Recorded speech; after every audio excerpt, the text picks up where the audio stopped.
सभी श्रोताओं को नमस्कार। दोस्तों, आज की कथा सिर्फ एक कहानी नहीं बल्कि जीवन जीने का वो आईना है जिसे हम अक्सर अनदेखा कर देते हैं। हम अक्सर कहते हैं जो किस्मत में होगा मिल जाएगा, पर क्या वाकई क्या विधाता की लिखी लकीरें पत्थर की लकीर हैं? आज की ये दिव्य कथा मुगल सम्राट अकबर के दरबार की है, जहां बुद्धि के सागर बीरबल ने एक ऐसी पहेली सुलझाई जिसने पूरी दुनिया को कर्म का महत्व सिखा दिया।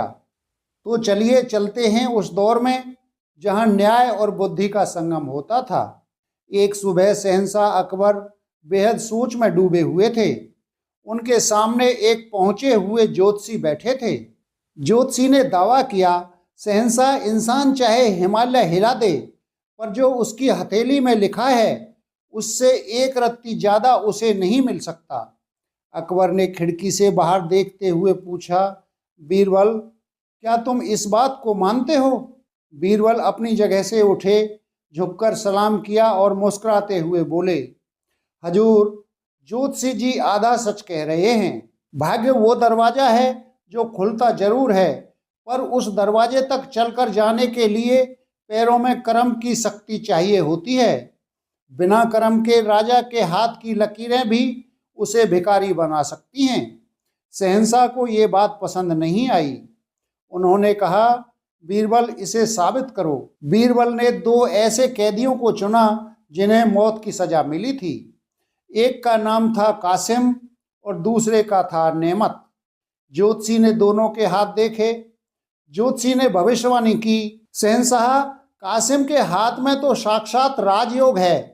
2 महीने बाद ये एक आलीशान महल का मालिक होगा। लेकिन बेचारा नेमत, इसके भाग्य में अकाल मृत्यु है।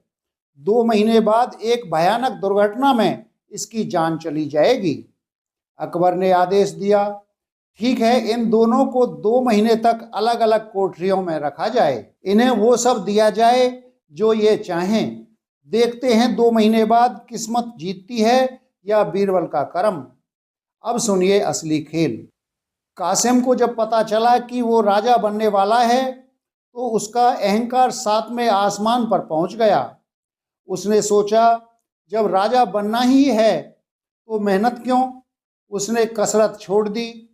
दिन भर बिस्तर पर पड़ा रहता, पहरेदारों को गालियां देता और सिर्फ पकवान खाता।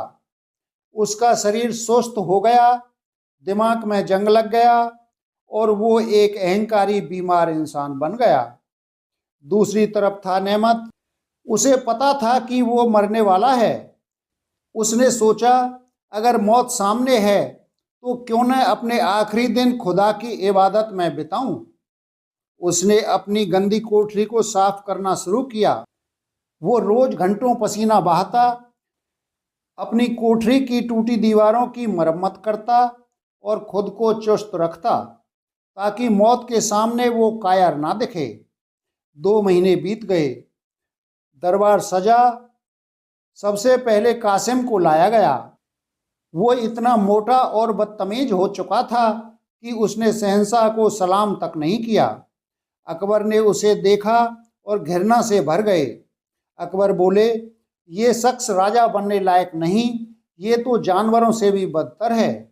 इसे ले जाओ और कोड़ों की सजा दो। राजयोग मिट्टी में मिल गया। अब बारी थी नेमत की। जैसे ही नेमत को कोठरी से बाहर लाने के लिए सिपाही अंदर घुसे, अचानक कोठरी की छत का एक भारी पत्थर नीचे गिरा। नेमत ने अपनी फुर्ती और कसरत की वजह से एक लंबी छलांग लगाई और अपनी जान बचा ली। लेकिन चमत्कार देखिए, जहां से वो पत्थर गिरा था वहां दीवार के भीतर एक प्राचीन खजाना दबा हुआ था। नेमत ने वो सारा खजाना ईमानदारी से सम्राट के चरणों में रख दिया। अकबर उसकी फुर्ती और वफादारी देख गदगद हो गए। उन्होंने तुरंत उसे आज़ाद किया और रहने के लिए एक शानदार हवेली इनाम में दे दी। शहंशाह दंग रह गए। ज्योतिषी की भविष्यवाणी तो सच हुई, पर उल्टी। बीरबल ने हाथ जोड़कर कहा, हुजूर, कासिम के भाग्य में महल था, पर उसके आलस्य ने उसे कोड़े दिलवाए। नेमत के भाग्य में मृत्यु थी, पर उसके पुरुषार्थ और सावधानी ने उसे नया जीवन और धन दिलवा दिया। याद रखिएगा दोस्तों, भगवान ने हाथ की रेखाओं से पहले उंगलियां इसलिए दी हैं ताकि हम अपनी मेहनत से अपनी तकदीर खुद लिख सकें। खाली हाथ पर हाथ धरकर बैठने वाले की किस्मत भी सो जाती है। तो दोस्तों, आज से किस्मत को दोष देना छोड़िए और कर्म के मैदान में उतर जाइए। अगर आपको बीरबल की ये चतुराई पसंद आई तो इस कथा को अपने दोस्तों के साथ साझा करें। अगली बार फिर मिलेंगे एक नई सीख के साथ। तब तक के लिए नमस्कार। कहानी सुनने के लिए धन्यवाद।